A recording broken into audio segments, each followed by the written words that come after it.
It was late August in Las Vegas. The year was 1969. The air outside was hot and dry, but inside the International Hotel it was electric. This was the new Elvis, the comeback Elvis. He had shed the silly movie scripts and the forgettable songs. He was back in black leather, or in this case, a white jumpsuit. He was dangerous again. He was the king, reclaimed. Night after night, he sold out the showroom, the biggest room in Vegas. And he owned it. He was funny, charming, and his voice was a force of nature.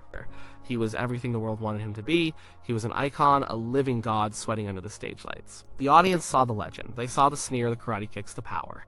They saw the polished perfection he had been working on his whole life. But on this one particular night, during one particular song, the polish cracked. The perfection shattered, and for a few minutes, the audience didn't see the king. They saw the man. A man who was tired and lonely and maybe a little bit broken. And it all came tumbling out in the middle of a quiet ballad. The song started like it always did. A soft, gentle melody. A question posed to a former lover. It's a sad song, a theatrical song. It talks of an empty room, an empty chair, and a heart full of pain. It asks if the world seems empty now that they're apart. It's a song about looking back on a life that feels like a play that has ended. He sang the first part beautifully. His voice was rich and deep. It dripped with the melodrama the song required. He was in complete control. Then came the spoken word part. This was the centerpiece of the song. A monologue delivered over a simple, haunting melody. It's where the singer is supposed to be at his most vulnerable, confessing his deepest regrets. And that's when it happened. He started the monologue. I wonder if you're lonesome tonight. So far, so good. He delivered the next few lines, his voice serious, full of pathos. Then he saw something in the audience. A man in the front row who was bald took off his toupee and wiped his forehead with a handkerchief. It was a small human moment, but in the middle of this high-stakes, high-drama performance, it was absurd. And Elvis started to laugh. It wasn't a small chuckle. It was a deep, genuine, uncontrollable laugh. He tried to stifle it. He turned away from the microphone, his shoulders shaking. The band kept playing, trying to hold the song together. The backup singers, including the incredible Cissy Houston, held their notes perfectly, which only made him laugh harder. He put his hand over his mouth, but the laughter just spilled out. The audience was confused at first. Then they started to laugh with him. This wasn't part of the show, this was real. The god had just tripped on his own cape. He tried to get back to the lyrics. He'd say a line, then dissolve into laughter again. At one point, Cissy Houston hit a high, soaring note right behind him, and he completely lost it. He turned around and laughed right at her. He tried to salvage the spoken word section by changing the lyrics. Instead of gazing at the empty stage, he sang, "Do you gaze at your bald head and wish you had hair?" The crowd roared. He was playing with them now, sharing the joke. He fumbled his way through the rest of the monologue, a mess of giggles and forgotten words. He finally managed to pull it together for the final sung verse, his voice still thick with laughter. The recording of that performance became legendary. It's known as the Lawing version. It was a bootleg classic for years before it was officially released. Fans loved it. They loved it because it was a mistake. It was a moment where the curtain was pulled back. It showed that Elvis Presley, the king of rock and roll, was human. He could get the giggles just like anyone else. But was it just laughter? Was it just a funny moment caused by a toupee? Maybe not. The laughter was real, yes. But the breakdown was deeper than that. To understand why that song on that night made it fall apart, you have to understand the song itself. And you have to understand the man who was singing it. The song is not a rock and roll song. It's an old parlor song from the 1920s. It's sentimental, it's dramatic. It's about regret and loneliness. The lyrics paint a picture of someone sitting alone in a room, haunted by memories. The central metaphor of the song is that life is a play. The lovers were actors. Now the play is over, the stage is bare, and the person is alone. He reportedly didn't even want to record it. He thought it was too old-fashioned, too schmaltzy, but his manager, Colonel Tom Parker, pushed for it. It was a favorite of the Colonel's wife. So Elvis, being the good soldier he often was, recorded it. And he turned it into one of his biggest hits. He owned it, he made its sadness his own. The spoken word part is what makes the song so powerful and so dangerous for the performer. It's a confession. I said I'd treat you right, you'd be the only one. But I lied. I couldn't help it. These are not easy words to say, even if you're just acting. For a man whose own life was complicated, whose own relationships were strained, these words must have felt heavy. Every night in Vegas, he had to stand there and perform this miniature play about heartbreaking. He had to embody this character full of regret, and maybe, night after night, it started to wear on him. Maybe the line between the character and the man started to blur. Now think about the man himself in 1969. On the surface, he was on top of the world. The '68 comeback special had been a massive success. He had reminded everyone who he was. He wasn't just a movie star singing songs about clam bakes. He was a raw, sexual, powerful performer. He had his crown back, but the comeback came at a cost. The solution was Las Vegas, a long-term residency at the International Hotel. It was a golden cage.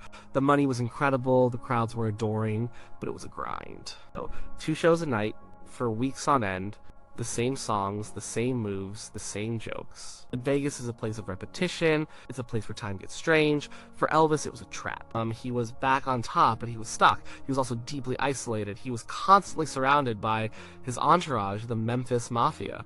They were his friends, his employees, his bodyguards. They created a protective bubble around him. But a bubble is also a prison. Who could he really talk to? Who would tell him the truth? And the king was a very lonely man. His marriage to Priscilla was already showing deep cracks. He had met her when she was just a teenager.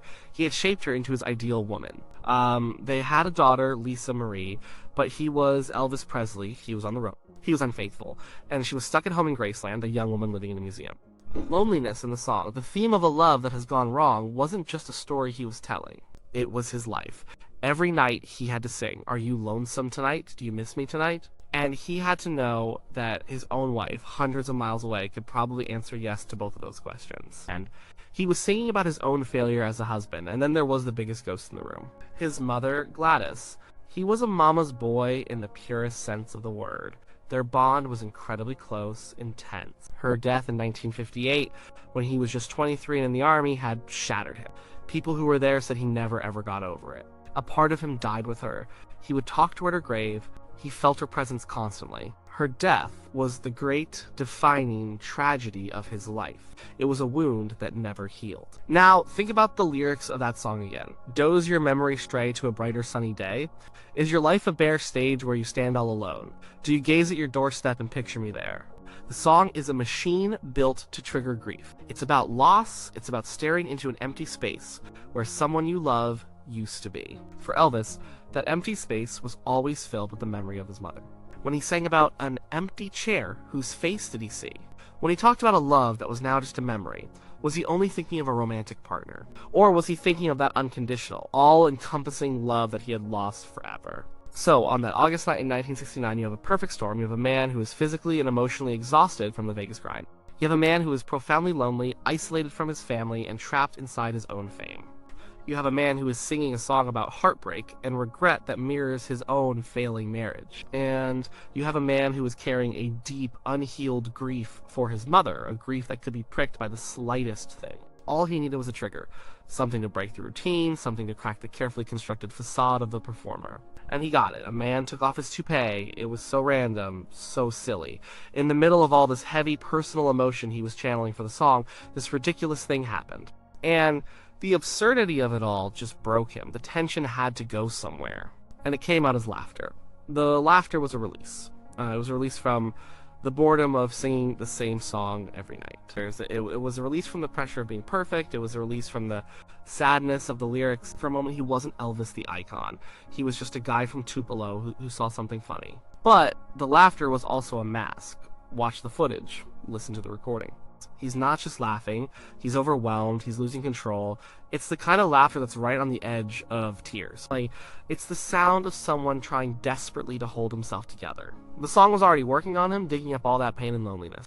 The toupee incident didn't create the breakdown, it just gave it an excuse to happen.